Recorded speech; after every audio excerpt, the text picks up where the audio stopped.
Sports injuries can be caused by intrinsic and extrinsic factors. If we know what these risks are, then we can prevent them from happening.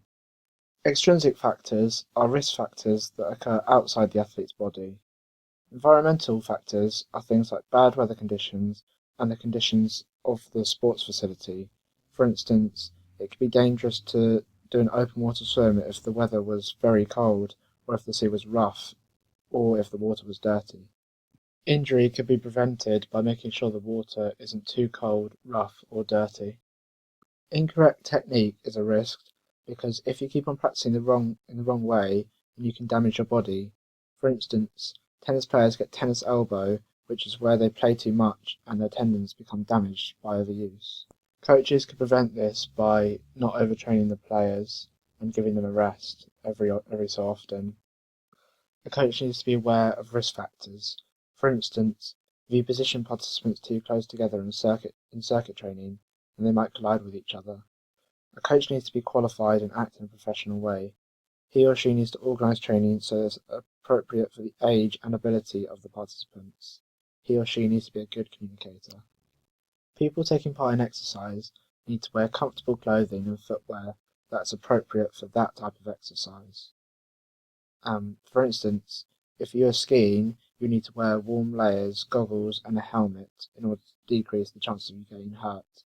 And you wouldn't want to wear clothing like shorts and a t-shirt. If you are organising sports activities, you must make sure that you have taken the necessary preventative measures. Environmental risks.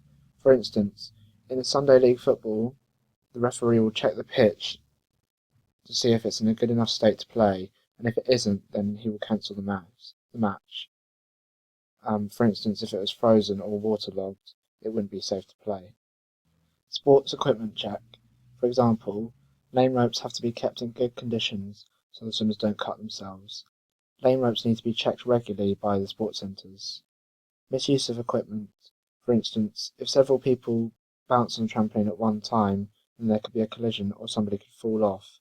Trampolines need to be supervised with clear signs to say what the rules are. First aid provision should also be available to the participants doing a sporting activity. For instance, in a sports centre, there needs to be a first aid at all times and a first aid kit available. Safety checklist. People organising a sports event should have a safety checklist or risk assessment to remind them to cover all of the above. Intrinsic risk factors come from within a person's body. There are three areas of intrinsic risk, which are training effects, individual variables, and postural defects. The way in which you prepare for exercise is very important. The first risk factor is not warming up properly. Warm-ups are important because they warm up your muscles, which make them more pliable, they increase your heart rate, they make major joints of the body prepared, and they help to mentally prepare you for the exercise. If you don't warm up properly, then you can risk injury. Everyone taking part in sport should warm up properly, not just elite athletes. The way to prevent injury is to go through a thorough warm-up routine every time you begin exercise.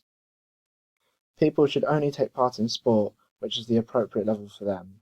For instance, if you do not exercise regularly, then you shouldn't attempt to do a marathon. Injury can be prevented by doing the right exercise for your fitness level. For example, someone who does not exercise should begin with gentle walking. Not playing at the appropriate level is a risk factor because you are exercising with people who are more capable. For instance, if someone who doesn't play football regularly plays with a county side, then they could get injured. To avoid injury, you need to try and exercise with people who are the same fitness level as you. If someone has a history of injury in their family, then they might be more likely to injure themselves. For instance, if there's a history of osgood-status, then you shouldn't do weight-bearing exercises such as running or basketball. Insufficient sleep can cause injury because you might make bad decisions. For instance, you might go for a dangerous challenge in football because you are feeling tired and not thinking clearly. A way to prevent this is to get a good night's sleep before exercising the next day. Insufficient nutrition can cause injury because you won't be fully fueled for exercise. A way to stop this is to make sure you eat a good healthy meal before you begin to exercise. For instance, if you're going to do a long distance event, porridge is a good choice because it gives you long-lasting energy and is easy to digest.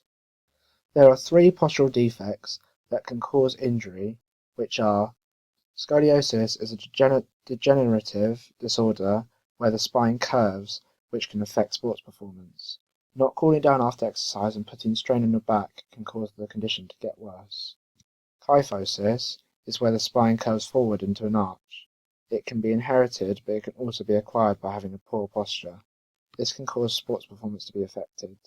Breaststrokers sometimes suffer from kyphosis.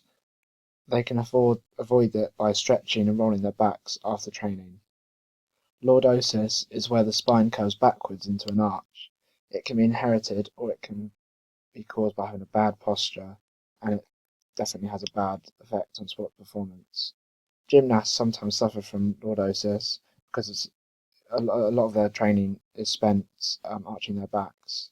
It can be prevented by doing lots of stretching